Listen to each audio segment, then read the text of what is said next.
Today we're looking at the Sizzlebk. You guys ever heard of Sizzlebk? S200. I'm going to crack this open, see what she has to offer.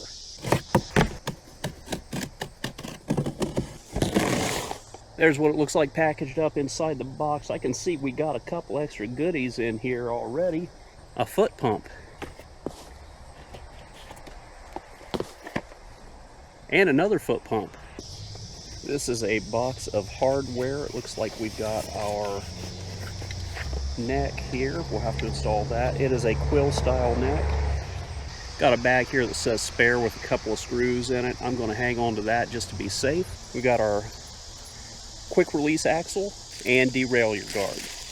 This one's going to require a bit more assembly than most. Second hardware box. Charging cable, 3-amp charger. I'll get you the information on the battery later. Man, this bike is needing all the assembly. Oh no, we're gonna have to put the forks on. Here's our tool set and pedals, and that's it. Okay, I was dreading it when I saw this.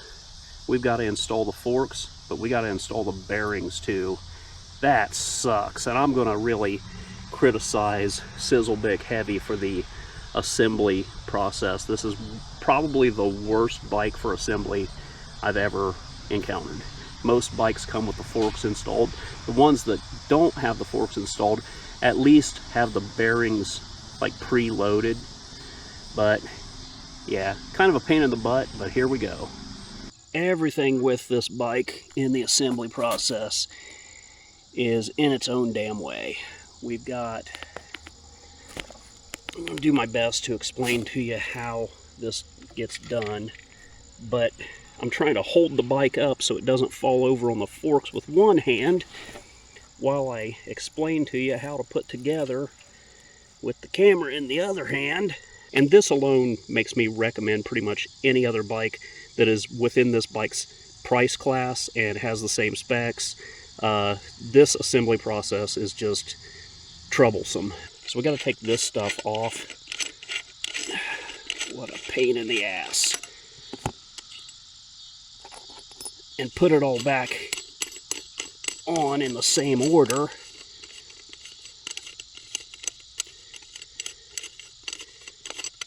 So I got to take this bearing off, put it in there like that. Good God.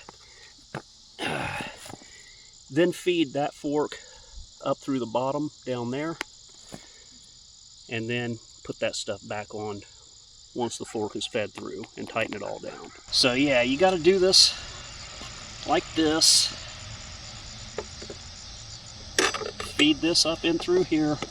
Make sure your bottom bearings seat in here without knocking your top bearings out. And then this goes in next. This is a threaded nut that goes on the fork.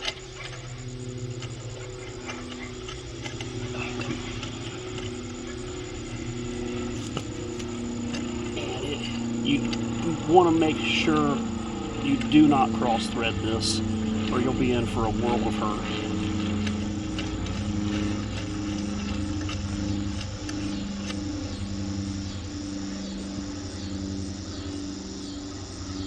And then I've got to use this wrench here to tighten that down.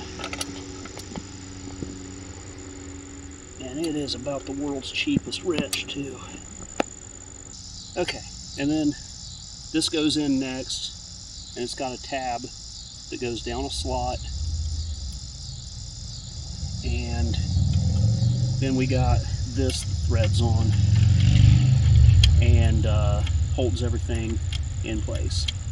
Okay, so the next thing we do, we take this neck here and feed it down this hole, and then we've got to open it up, get it seated all the way down in there, and then tighten that Allen nut up. And this will probably be a bit of trial and error of loosening this up and spinning it back and forth until we get everything seated the way it's supposed to be seated in there, and get the handlebars on straight. Otherwise, it's going to be out of center. I'm just going to tighten it down now and get it all put together and deal with that part later. I got the neck on and the handlebars on, but as you can see, it is out of alignment. I don't know if you can tell from this angle, but basically I left that a little bit loose in here so that I can line it up, and that looks pretty good right there. And now I can finish tightening it down. Yeah, so this is what the Allen nut looks like when you unfold the handlebars, and you just get in here and tighten that down pretty tight. You want to go very, very tight on this. It comes with all the tools you need to put the bike together, except for the 18mm to put the derailleur guard on. So I went and grabbed my socket, and I'll throw that on there now. All right, there she is all put together, and I gotta say, that was an ordeal. None of it was really difficult, but it was just tedious. A lot of steps to it. I would say that this is hands down the e-bike that I've gotten that has required the most assembly in the process. But here it is all put together. I would say that if you are not mechanically inclined, or if you get impatient very easily, this is not the bike for you. Other than that, I think the bike does look great. We'll do a quick walk around here. As you can see, it's a folding bike with 20-inch tire, 20 by 4-inch fat tire Chow Yangs. The motor back here, I don't know what size that is. Let's see if we can see it. Okay, based on what's stamped here, I cannot tell what the motor size is. If I find that information, I'll put it on the screen right here. We got a 7-speed cassette. It says Sunrun back here, and this is Sunrun index shifter. We've got folding pedals, plastic, dual ring chain guard up front, plastic fenders, rack. As I said, it's a folding bike, so this is our hinge mechanism here. There's a lock on the bottom, and you just unlock that, and I'll show how to fold and unfold it later. I'm going to pop the battery out. We'll get a look at that. Battery unlocks that way, and it comes out pretty easily. See if there's any charge on it. Looks like it's at a full charge. That's probably more like 80% though. That's how most of these ship. Let's look at the battery here. It says it's a 48 volt. It says it's a 48 volt, 15 amp hour. So that means that with the included charger, if this thing is completely dead, with the 3 amp charger, it'll take 5 hours to charge it from completely dead to completely full. We got our giraffe neck stem here, and we can loosen this up and raise it if we need to. Boy, that's tight. The problem with raising it is they don't give you a lot of cabling here to raise it. Luckily, I'm pretty average height, so I'm just going to leave it all the way down. This style, I've seen this before, and I think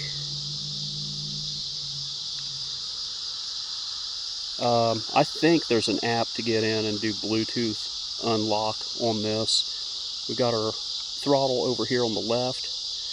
We've got our hydraulic brakes. They are core ride.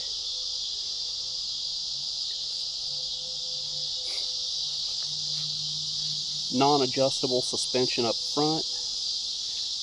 The brakes are 180mm disc brakes, both front and rear.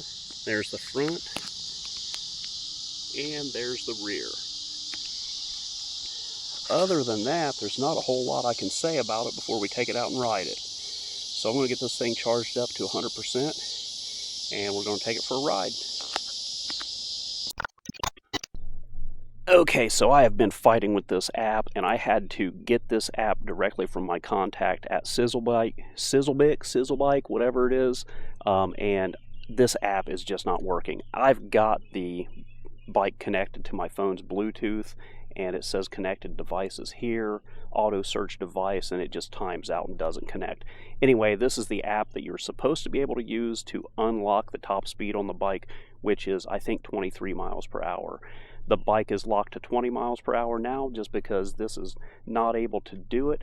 I'm out here getting swarmed by sweat bees if I stop, so I'm done with this app. It's a junk app, so that's another point against the bike. So we're just going to ride it, and we're going to count it at the top speed of 20 miles per hour. All right, I'm back at home now. I'm going to try this one more time. So the instructions say to make sure that Bluetooth is on, but the bike is not connected. So it's an available device right there, Sizzlebk S200. So now I'm going to open the Orbital Sports app, connected devices, auto search device, keep the phone as close to the bike as possible.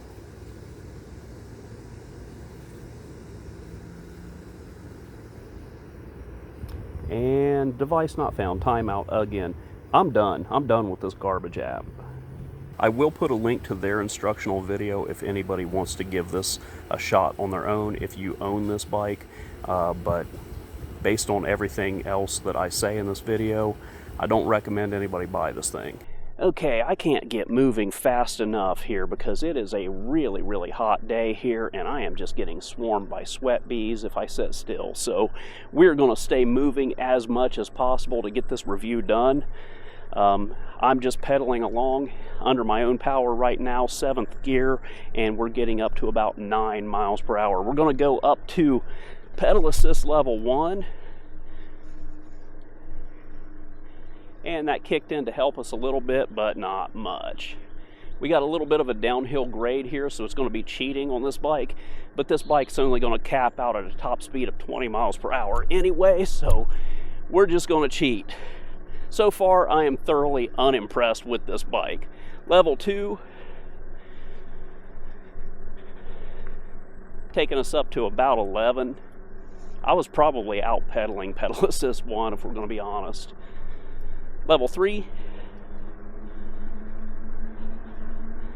taking us up to about 14 on the built-in speedometer, and yeah, it appears that the GPS is accurate with this speedometer. Level 4 kicks in pretty hard, considerably harder than the other pedal assist levels have.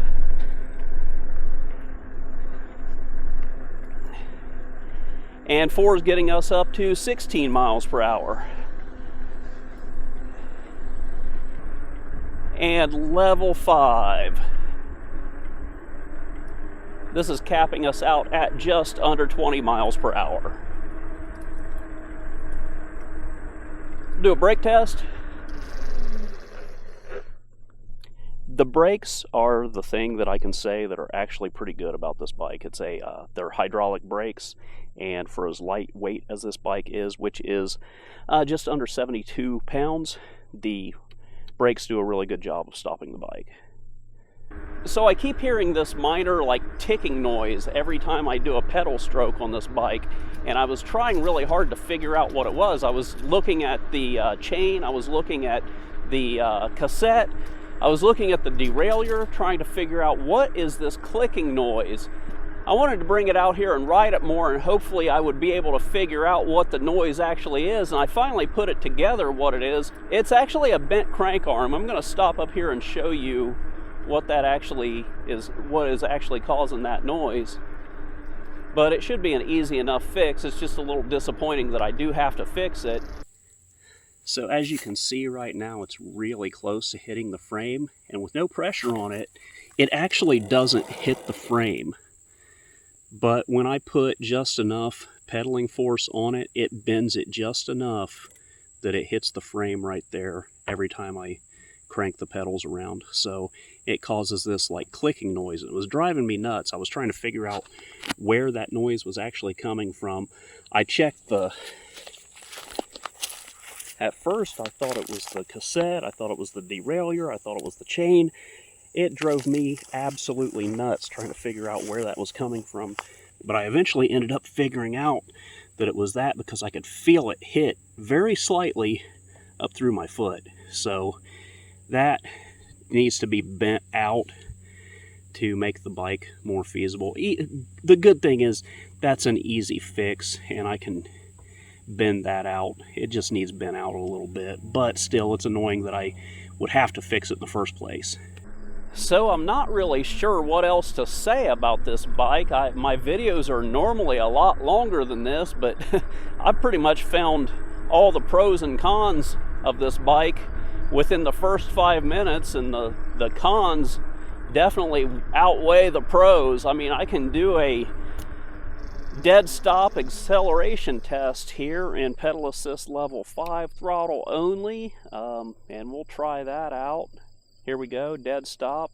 I weigh 200 pounds, and we'll see how fast it gets up to just under 20 miles per hour.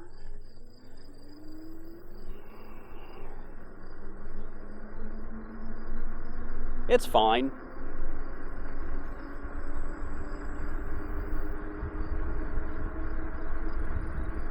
And there we go, we've capped out. It hits 20, and I can feel the whatever's governing in the controller rolling back to like 19 miles per hour. So yeah, that's how it accelerates. The only thing I can really do with it now is do a range test, which it is a pretty nice day. And you know, with the pedals hitting the frame the way it is, it's kind of driving me crazy. So I'm just going to do a pedal only range test and see how much range we can get out of the bike. I'm going to go down to pedal assist level, let's see, what's 3 get us up to?